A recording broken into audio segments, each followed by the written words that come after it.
Coming to you from the back room of your parents' favorite porn store, it is Cursory Overload. In the last episode, Redemption Part 1, K-dogg and Pato told you that it's very important to tell the people you have around you how much they mean to you, how important they are, and that they do matter. Except for one. That one motherfucker can go fuck himself and eat K-dogg's ass. Consequently, 50 employees have all filed a complaint with HR against Pato, claiming that they are the employee that can eat K-dogg's ass being referred to in the podcast. I tell you, everyone thinks the world revolves around them. Fuck them. You're listening to Cursory Overload.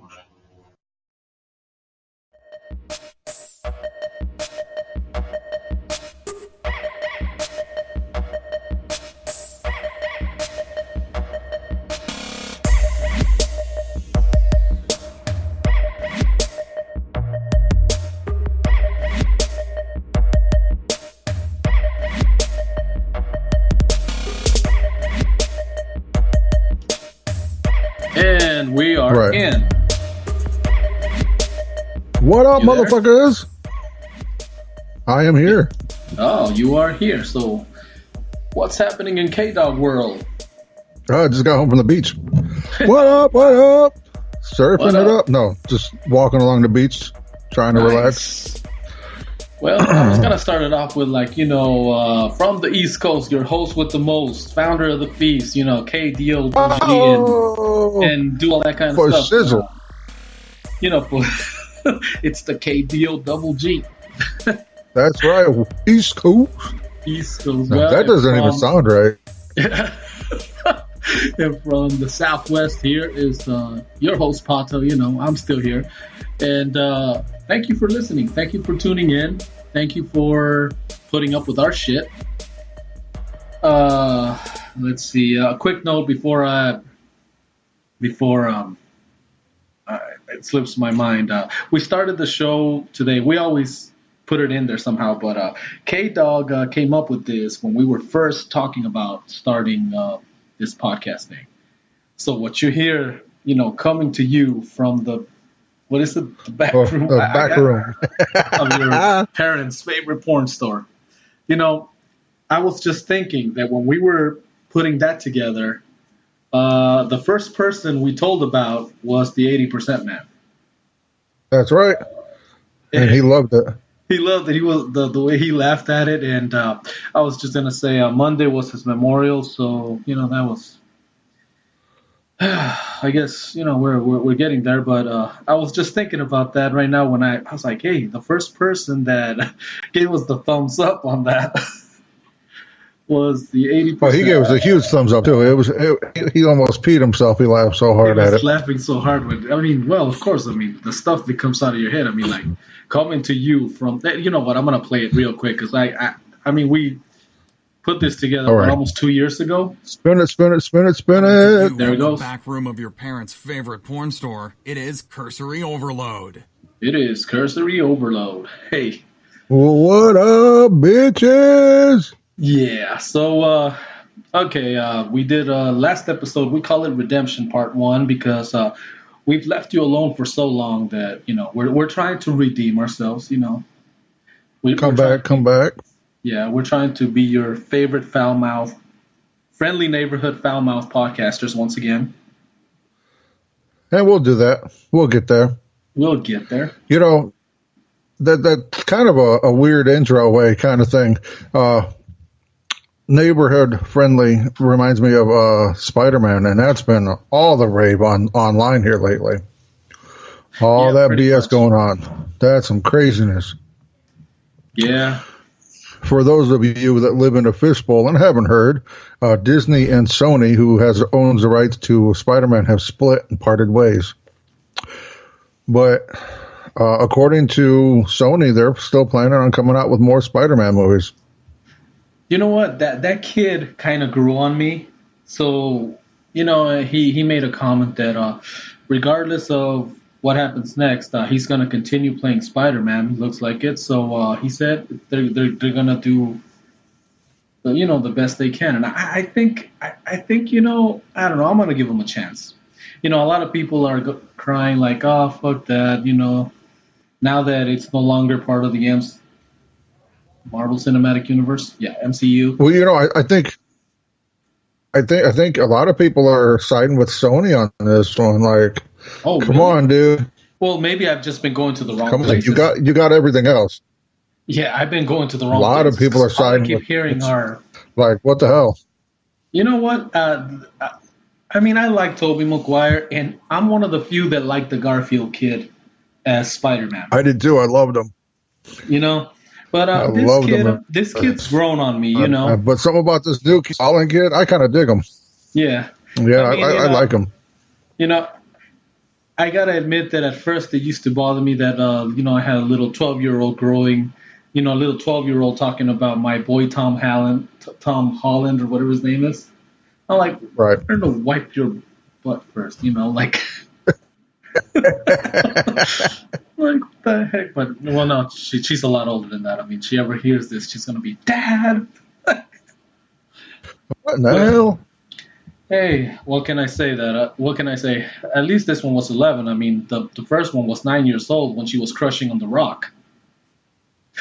Well, how can you not crush on a rock? Come on now. Oh, gosh. That's just, how can you not do that?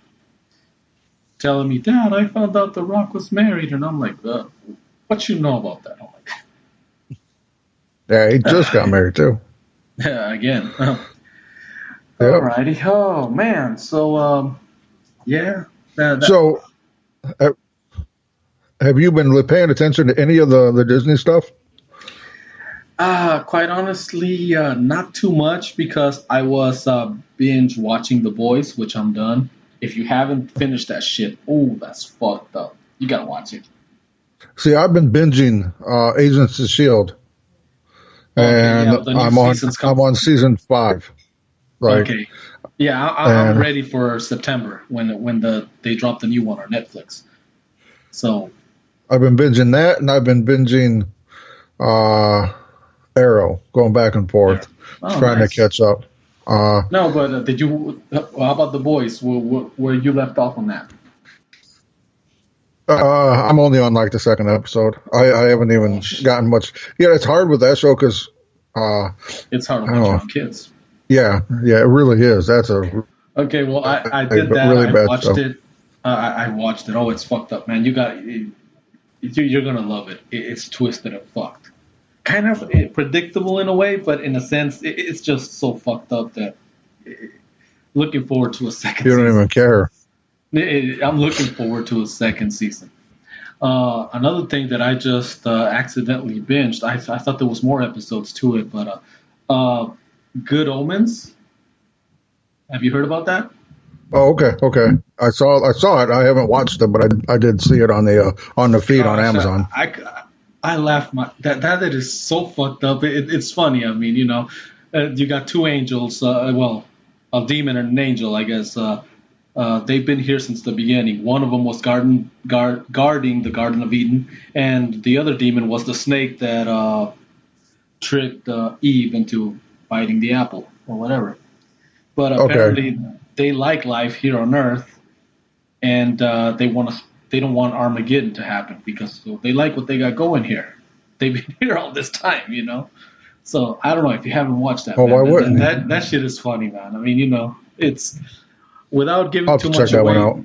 There was one part that I couldn't stop laughing up because I mean it's fucked up, but they've been here since the beginning of time, obviously, or whatever, and so they show them throughout history, and in one part they're both they become like friends, so they're hanging together and they're witnessing the crucifixion. And the demon walks up to the angels like, why is he up there? What do you do? And the angel turns around and says, he told people to be nice to each other. And the face that the demon makes is like, yep, that'll do it. That'll do it.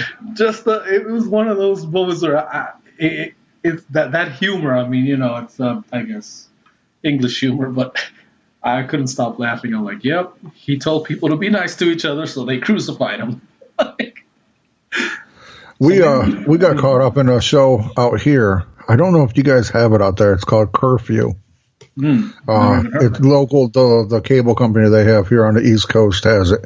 And it was only 8 episodes, so we caught that. That was really good. Kind of not really fucked up, just different, completely different than what you really think a TV show is. It was just really, really well done. I hope they bring that show back again. I don't know how they will, but if they do, I hope so, because it was really good. Mrs. Pato just turned me onto something. I just watched the first episode. I haven't caught up with her, but something called Wu Assassins. I saw that on Netflix. Is that any good?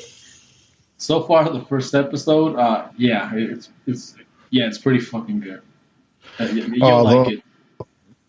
If you like the shit wife like and the I have been Bulletproof watching. Monk, did you ever watch? Yeah, I did like that. I did like that movie. That was really good. Yeah, if you like shit like the Bulletproof Monk and shit like that, yeah, you're gonna like this one. It's pretty. So 1 episode so far, so I still gotta watch some more too. We got caught up watching Outlander. Oh yeah, you were telling me. Yeah, we're almost done with the season. Oh, so good, so good. Yeah, I was looking at that. It really I remembered you said it's not kid friendly. Right. There's a lot of boobies you're going to be seeing. And then I've been trying to stay on top of this Disney Plus thing. All right. And then watching Agents of S.H.I.E.L.D. Where I'm at, they keep using this phrase, and I don't want to give it away, so I'm just going to use the phrase that they use. And reoccurring, at least in this season, is called the Destroyer of Worlds. Mm-hmm. And man, the more and more I look at Disney Plus, the more and more I think that term. The Destroyer of Worlds. My God. Oh, God. What? Holy fuck. Disney Plus is going to be the decimator. Like, it will decimate all. There's. You think oh my so? God. Yeah. Oh, part of me, even though I love the mouse, I'm still rooting for Netflix. You know what? I like Netflix. It's got some cool shows. I mean, I don't think it's going to be. Never promoted. They would have never made it to supervisor had not they. Right. If it hadn't been for Netflix. You have to become the officer in charge of Netflix first before you could promote. That's just true. I think Netflix really needs to do some hardcore doubling down on their original shows. Yeah. And then I also think, I really, really, really think Netflix should do some serious talking about teaming up with DC and their streaming service. Yeah. They really, if you want to go against, you need to. And from the 2 DC shows I have been watching, or I've at least watched some of, I think they'd find a really good home with Netflix. Oh, wow. I really do. I think Netflix would be a really, really good place for them. That would be awesome. But of course, they do have their subscription app that they want to get people. It's kind of like Disney. They have their own thing going. So. Yeah, but I just think, I don't know, man, that something needs to happen, because with what Disney has coming out, I don't know, man. Wait, another thing that I thought would be all those films that are coming out of like Lionsgate and stuff like that, like the Keanu Reeves stuff. Like, could you imagine a series on? Gosh, I can't think of the name, and I love that. I love those movies. And I just recently watched the last one. Dude. Wow. Don't get old. He's a hitman. Dog killed. I can't think of the name. John Wick. Holy hell. Yeah. I couldn't think of the name of the movie. John Wick. So could you imagine a Netflix series on John Wick? There was some talk about a superhero show starring Keanu Reeves, but that's as far as I've gotten. I've heard anything about. I know. I heard Matrix. They're redoing the Matrix, or not redoing, but continuing. I mean, the old cast. Right, bringing another one in. Yeah. So while we're on this subject, I think it's only be prudent that we talk